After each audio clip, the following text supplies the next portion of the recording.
Olá! No vídeo de hoje a gente conversa sobre as leituras que foram concluídas em maio de 2022 por aqui. Sim, gente, concluímos maio de 2022, ou seja, estamos oficialmente na metade do ano. O que é curioso, porque não sei vocês, mas eu achei que maio demorou pra caramba pra passar, mas o meio do ano chegou assim. Enfim, bora conversar sobre as leituras concluídas em maio. Então, concluí 4 leituras, sendo a primeira delas, na verdade, uma releitura. Releitura de um dos meus livros favoritos, que é O Diante da Dor dos Outros, da Susan Sontag, que é a minha autora favorita da vida. Amo tudo que essa mulher escreveu, pelo menos tudo aquilo que eu li. Os romances dela eu não li ainda e confesso que não tenho muita vontade de ler, porque, como eu já falei aqui, até a própria Susan Sontag não gostava muito dos romances dela, então acho que eu tenho essa carta branca aí para não gostar também. Mas vamos lá, o que a gente tem em Diante da Dor dos Outros? Aqui a Susan reúne alguns textos que têm como objetivo explorar a imagética que procura retratar a dor do outro. Então, a partir do que ela expõe aqui, ela puxa algumas reflexões, como, por exemplo, se uma foto de um soldado ferido em guerra for exposta para mim e para você, será que a gente vai ter a mesma reação frente a essa foto? Aliás, como é que começou a fotografia de guerra? Com qual objetivo? E aí, indo para os dias mais atuais, será que essa exposição contínua a imagens que retratam a dor do outro tem deixado a gente menos sensível? Qual que é o papel da mídia em tudo isso? Será que, do jeito que as imagens são colocadas, a gente já é levado a fazer um juízo de valor que a mídia queria que a gente fizesse? Esses e muitos outros questionamentos são possibilitados através da leitura deste livro aqui. Sério, sensacional. Livro super curtinho, mas vão por mim, não subestimem o tamanho disto aqui. Se você quiser saber mais sobre ele, já tem uma resenha bem detalhadinha aqui no canal, então eu vou deixar linkado aqui. Mas já aviso que, para quem quer começar a ler Susan Sontag, na minha opinião, este aqui é uma das melhores pedidas. Ainda mais se você tiver lido anteriormente o Sobre Fotografia. Para mim, o combo Sobre Fotografia e Diante da Dor dos Outros, um seguido do outro, é sucesso. Aliás, o Sobre Fotografia também tem resenha aqui no canal. Deixarei também linkadinho aqui na descrição do vídeo para vocês.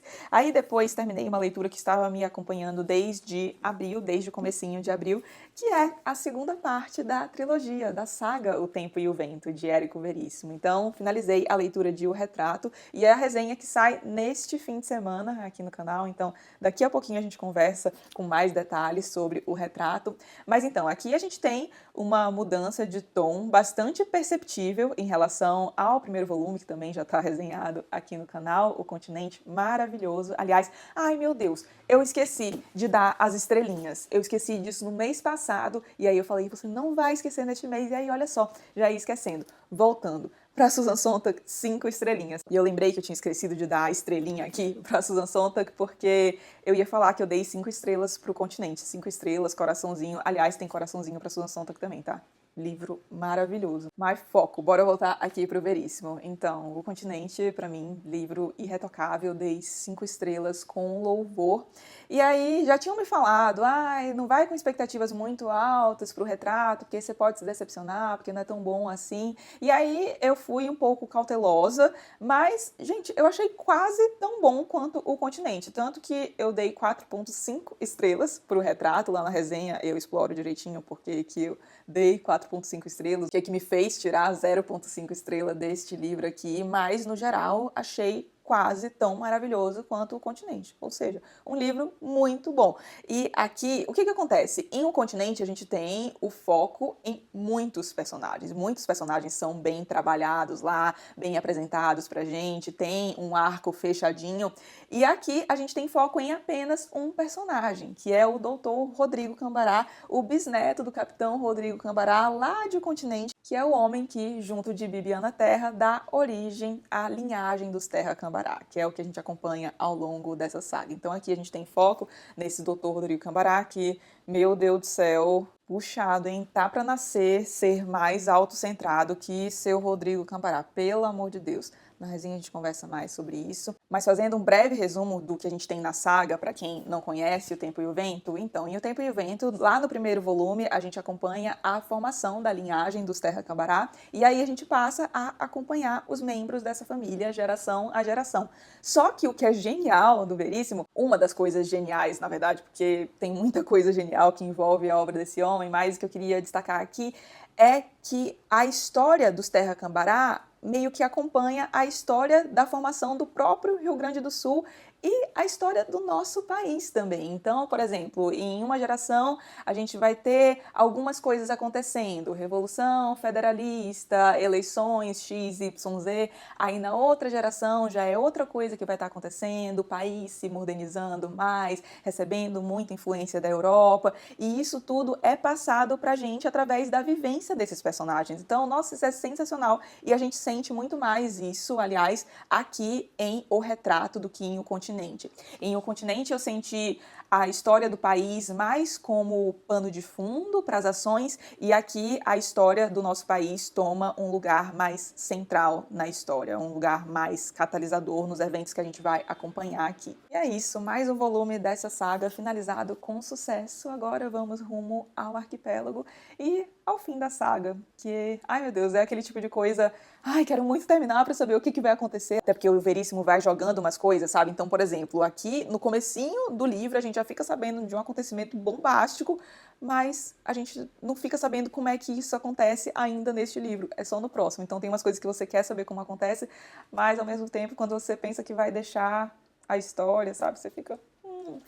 Tenho certeza que vou reler aí essa saga muitas vezes ao longo da vida. Muito obrigada, aliás, a todo mundo aí que me encheu o saco para que eu lesse este livro, porque, olha, realmente vale muito, muito a pena. Próxima leitura concluída de maio foi um livro de Umberto Eco, o segundo livro do Umberto Eco que eu leio. Umberto Eco, caso você não esteja ligando o nome do autor à obra, é mais conhecido por ser o autor de O Nome da Rosa, que é um dos meus livros favoritos da vida. Eu falo sobre ele em um vídeo aqui no canal, no qual eu falo sobre os meus clássicos favoritos, deixarei linkado aqui.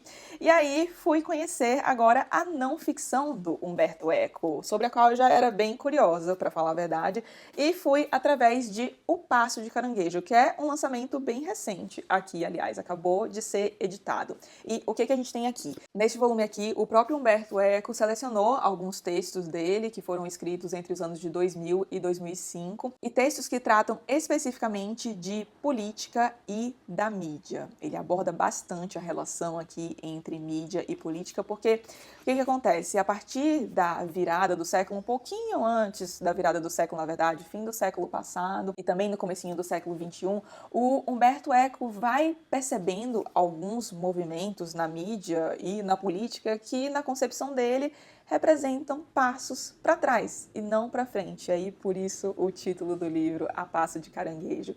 E o que é muito legal nesse livro aqui, primeiro, este é um livro para quem gosta de ler sobre política, porque aqui, como eu falei, né, são textos que tratam de política. Então a gente tem, por exemplo, Guerra do Vietnã, Guerra do Iraque, muita coisa que acontece na Itália especificamente, porque ele era de lá, então ele tinha um conhecimento mais específico sobre a Itália, mas ele retrata muita coisa de geopolítica mundial também, etc. Então, se você não gosta muito de ler sobre política, você provavelmente não vai gostar deste livro aqui, mas para quem gosta é um prato cheio. E o que eu acho muito legal é porque o Umberto Eco pegava algumas coisas que estavam acontecendo, sei lá, na Itália, por exemplo, no governo, e aí começava a elucidar alguns conceitos, porque a gente vê, né, até hoje, muito fácil ver isso hoje em dia, ainda mais com essas discussões na internet aí no auge, as pessoas utilizando conceitos sem saber o que significam esses conceitos. Então, vai perguntar para qualquer pessoa aí o que é fascismo. Eu acho que se você pegar uma multidão de 200 pessoas e perguntar a cada um o que é fascismo, você vai obter 200 respostas diferentes. Mesma coisa para democracia, populismo. E aí é isso que ele faz. Ele pega algumas notícias e fala, olha, primeiro vamos definir o que é isso aqui. E aí ele define e a partir disso ele passa a discutir algumas coisas. Sério, é interessantíssimo. Tem muita coisa aqui que é atualíssima. Eu ressalto o caráter atual porque os textos foram escritos entre 2000 e 2005, como eu falei aqui. E um dos principais temas abordados aqui é a mídia, só que com a mídia mudando tão rápido por causa da tecnologia, etc., acaba que é muito fácil textos sobre isso ficarem datados, mas não é o caso da maioria esmagadora dos textos aqui, porque ele usa muitas vezes esses aspectos para abordar alguns movimentos que são basicamente intrínsecos à natureza humana, se eu posso dizer assim.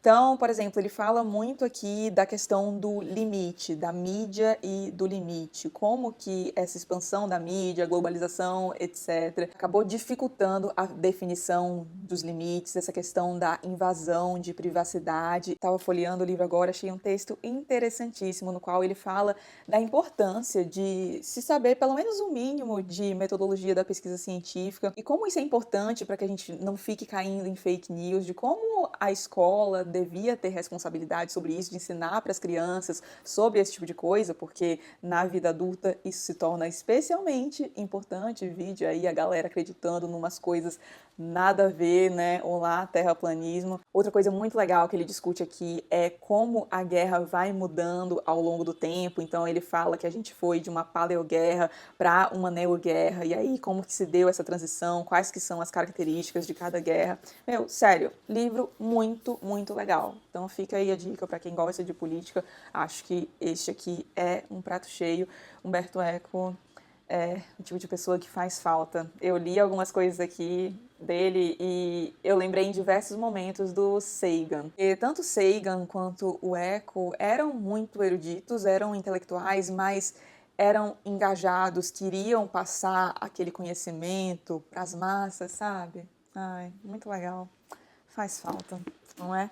E, meu Deus do céu, o que dizer dessa pessoa que não só foi um polímata, aliás, se você não sabe o que é polímata, recomendo fortemente que você assista uma resenha aqui no canal sobre um livro chamado O Polímata, do Peter Burke, no qual o Humberto Eco é um dos assuntos, inclusive, afinal de contas, um polímata. Mas então não só foi um polímata, um dos homens mais eruditos que já pisou neste planeta, mas ainda de quebra escreveu, na minha opinião, um dos melhores romances de todos os tempos. Leiam O Nome da Rosa, leiam Humberto Eco. Ai, meu Deus, já ia esquecer das estrelas, mas não esqueci. 3,5 estrelas para A Passo de Caranguejo. E aí, para finalizar as leituras do mês, temos aqui um livro que eu sinceramente não esperava que eu fosse terminar neste mês ainda, mas as duas partes finais desse livro engrenaram de um jeito que eu não consegui parar de ler. E aí, ontem, terminei de ler. Ontem, dia 31 de maio. Estou gravando este vídeo no dia 1º de junho. E o livro é Oblomov, de Ivan Goncharov. Foi a leitura conjunta, está sendo, na verdade, a leitura conjunta do meu clube do livro dos meses de maio e junho. Só que, como tirarei férias durante uma parte de junho, eu preciso deixar todo o material da leitura conjunta pronto. Eu produzo vídeo para cada uma das partes, explicando algumas coisas, comentando, etc. Então, eu preciso produzir esse material com antecedência para deixar tudo pronto para vocês. E aí, acabei correndo mais na leitura, mas eu realmente não pretendia terminar neste mês não, né, no mês passado, maio, mas acabou rolando porque realmente fiquei presa nisto aqui. Meu Deus, finalmente li este livro, porque eu sinto que eu li praticamente tudo sobre o homem supérfluo, mas faltava o auge do homem supérfluo, que é Oblomov. Se você não conhece o homem supérfluo, a figura do homem supérfluo, que é uma figura muito cara à literatura russa, inclusive, principalmente falando ali da literatura do século XIX, recomendo que você assista a uma resenha aqui no canal sobre um livro chamado Diário de um Homem Supérfluo, do Turgenev, que foi, aliás, quem cunhou o termo homem supérfluo. Só que, na minha humilde opinião, quem melhor conseguiu caracterizar o homem supérfluo foi o Ivan Goncharov aqui em Oblomov. E ele faz isso de uma maneira praticamente teatral, porque é uma coisa bem marcada, bem estereotipada, tanto que no começo parece até um pouco artificial, mas depois vai fazendo muito sentido. E Oblomov é não somente o título do livro, mas também o nome do protagonista do livro, que não faz nada.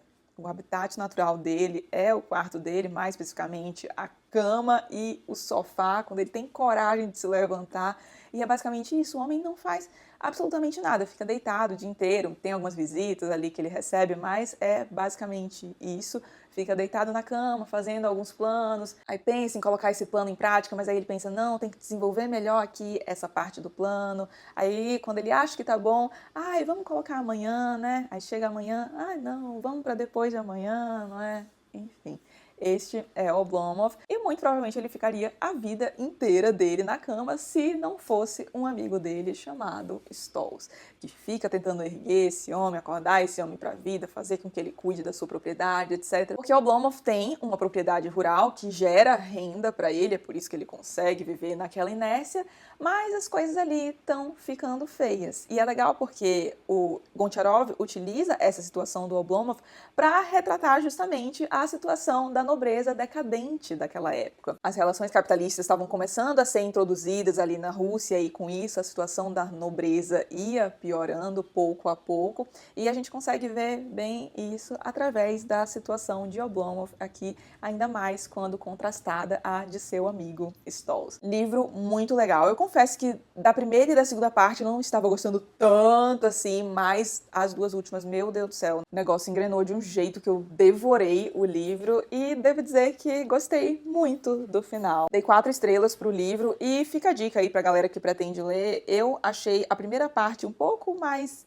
morosa, um pouco mais lenta, mas depois o negócio vai numa crescente mesmo. Então, se alguém aí tá parado na primeira parte, continua aí, segue firme, que vale muitíssimo a pena. Então, até o fim deste mês, a gente tem resenha para Oblomov aqui no canal. Então foram essas as leituras concluídas no mês de maio. E vocês? O que vocês leram? Alguma coisa valeu muito a pena aí? Se sim, já deixa a dica aqui. Ai, meu Deus, vizinho. Vizinho, eu estou acabando o vídeo, pelo amor de Deus, deixa eu só concluir.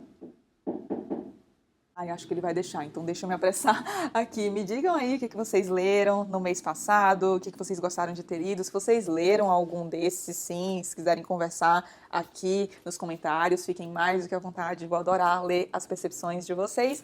E a gente se vê nos próximos vídeos do canal. Se você gostou do vídeo, não esqueça de deixar um like e de se inscrever, caso não seja inscrito aqui no canal ainda. Um grande beijo e até os próximos vídeos.